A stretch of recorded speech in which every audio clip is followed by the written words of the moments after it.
Sing the whole day long, it's not enough. Hey fam, what's up, what's up, what's up? This is Robert Anton here, robertanton.com, coming to you once again with your Xfactor commentary from a singer. Whoa, we are at the top 11 tonight. They had movie night, and yeah, it was interesting, it was fun, but you know what? It was 2 hours long, but before I turned around, I looked at the clock and it was like 9:40, and I was like, wow, I have really been engaged in the show pretty much the whole time. So let me tell you what happened. They showed the top 11 first, going to the premiere of Jack and Jill with Adam Sandler. It was a nice little placement for the movie, and also for us to see just the people reacting, the contestants reacting to like all the celebrities and stuff around, and to people actually noticing them as basically celebrities. So that was kind of exciting. You know, they got to meet a lot of different people, and they were like, oh my God, so-and-so is, I'm freaking out because, oh my God, there's, you know, so that was really entertaining. It was really great. I really enjoyed it. They got around to the performance right away, and Stacy started out the night doing Queen of the Night from the movie The Bodyguard. I like that she did it on up-tempo, that she's trying to change it up and everything, and it came off okay for me. You know, it was okay, it wasn't great. Her voice is, I think, a little heavy for the song, so it made her sound just a little bit shrill, but I thought it was a very good performance. I thought she gave it her all. She had some really good shining little gem moments. I just thought that her voice is a lot heavier than that song, and she just has so much more depth to her voice. So yeah, besides that, you know, I thought it was a good performance. And they were saying, oh, the choreography. Ryan Friedman choreographed it. He's the head choreographer for Xfactor, and I just thought I'd shout him out. Hey, what's up? Yeah. Marcus Canty was up next. He did I'm Going Down from Car Wash, right? And they were talking about, oh, he's gonna stand still, you know, he's gonna, you know, not do all this dancing around and stuff like that, and he didn't. He was very, he wasn't still. I can't say he was still. He didn't stand still, let me say that. Marcus has this thing of he performs, he just gives it. There is just so much passion, so much energy just emanating from his body. And though he was standing there singing, he just had so much, it was like he was just ready to pounce at any moment. And he did eventually. Kicked down the mic stand, walked around a little bit. I mean, just a masterful performance. His voice was on point. It reminded me of some of the old school, like Donny Hathaway, Marvin Gaye, the Temptation leads. I mean, just an amazing sound. And look, I'm not even looking at my notes that I'm writing. And just a lot of energy and charisma. I thought his voice was stellar. And the crowd after his performance was chanting his name. Marcus, Marcus, Marcus. Next up, Drew did Fix It from You, Me, and Dupree. She got the full treatment for this. You know, she had the wind machine going, you know, the big, beautiful dress, you know, the lights and all this good stuff. But I wrote all she needed to do was stand and sing. All that other stuff was just extra. I enjoyed the performance, and she designed the dress, but it was just her being there singing this song that was in a really nice part of her voice. Just took it over the top. Just was great for me. Leroy Bell did I Still Haven't Found What I'm Looking For from The Runaway Bride. And I wrote this was enjoyable, but no movement, no charisma. Unlike Marcus, I wrote pit this against the Marcus performance, and you look at the two side by side, even though they're both pretty stationary, and there's just no comparison. There was just no oomph, no pizzazz, no. Leroy, I love his voice. And I also wrote that I would love to hear Leroy on the radio. I would love to hear him on the CD. I'd love to hear him in my iPod. But going to a concert, I just can't see it. The judges were raving over him for this performance. I thought always great vocals, but just that standing there, just stock still, and not even any energy to it. I just wasn't feeling it. That's just me. Tell me what you thought. What did you think of his performance? Lakoda Rayne was up next. They did I Want to Love Somebody from How to Lose a Guy in 10 Days. Wow. The first thing I wrote was, does a group need 6 background singers? Okay? I mean, they are a 4-person group, and they had 6 background singers also singing on all the background parts with them. That seemed a bit extensive for me. I loved the song for them though, and I wondered if the vocals were all tracked in the background. I figured they were singing their leads, you know, but were the backgrounds tracked? I don't know.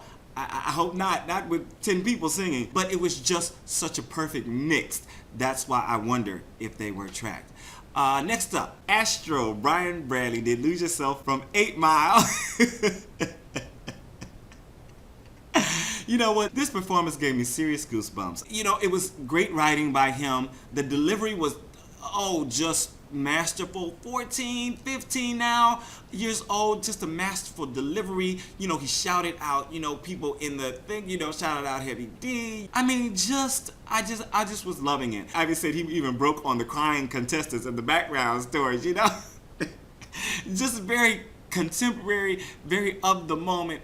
And just, I couldn't say enough. I cannot say enough about this performance. I thought it was just really great. He also shouted out Team Astro, called them the Astronauts. I want to know from you, what team are you? That's what I definitely want to see down in the comments. What team are you? Melanie Amaro did Man in the Mirror from MJ's This Is It movie. Sort of. She was getting sick, right?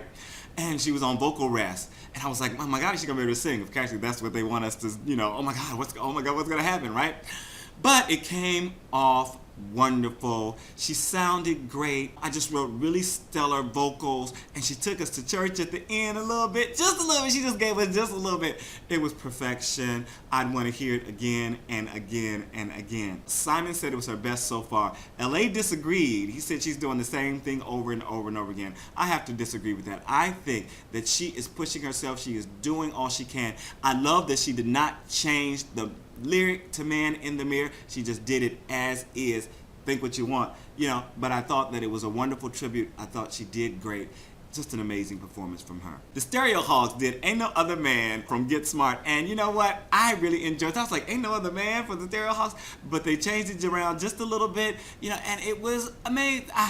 Just great. I really enjoyed it. I wrote Trace was singing his heart out, and the choreography was on point. The guys seemed to be singing along this time. I really enjoyed the performance. Again, they had 6 background singers. I just don't understand that. Too many for the 5-person group. But, whatever Xfactor wants to do. Maybe they're making up for not tracking. Maybe it's all live now. Let's hope. Josh Krajcik did Joe Cocker.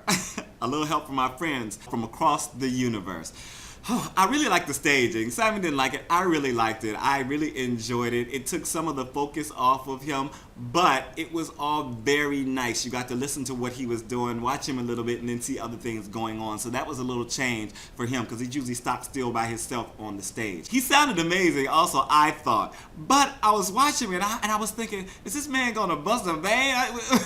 It was so intense. And he was like, all these faces and I was just like, ooh, I hope he doesn't lose it, you know what I'm saying?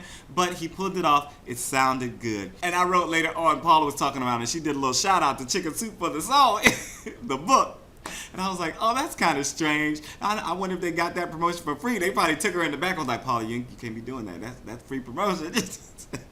But shout out to them too. Next up, Rene did Gangsta's Paradise, or a remix from Dangerous Minds.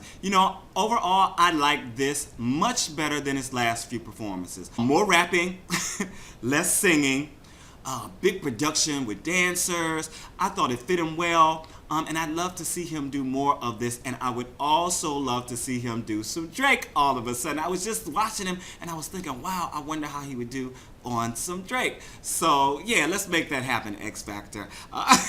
Make sure to write him and tell him, let's get him to do some Drake on one of these theme nights, because they're going to be having theme nights, I guess, from now on. Rachel Crow was last. She did I'd Rather Go Blind from Cadillac Records. And I wrote a really great song choice for one. She chose it herself, Simon pointed out. It gave her a lot of emotional range to work with, and she had a lot of soulful stuff going on. She was singing. I'm sorry, she really impressed me in this song. I was looking at her like, who is this woman singing? This was not like a little girl trying to sing this song about seeing, her man with somebody else. This was a little woman. This was a little scary, you know what I'm saying? But she really brought it. And I really enjoyed it. And like I said, it gave her a lot of range. She was very low in the beginning, and she went just soaring up and near the end. wow, I was like, where'd this woman come from? Just really amazing. So that's about it. That's what I thought of the performance. I know I am gushing today because I thought there were really so many great performances. It is going to be hard for America to vote, and I am looking forward to tomorrow to see who is going to be voted off. I'm not looking forward to somebody being voted off, but it's going to be interesting to see how America chooses, because I thought most everybody was just off the chain. This is how a top 12, top 11 should be. Just great performance after great performance after great performance, getting better and better and better. Sometimes lagging a little bit and then getting better. Tell me what you guys thought. Are you performing? Who was your best of the night? Make sure to let me know what team you are, or if you can't decide, what teams. Tomorrow night for the performance show, Willow Smith and Jessie J are going to perform. So if you like those people, make sure to tune in.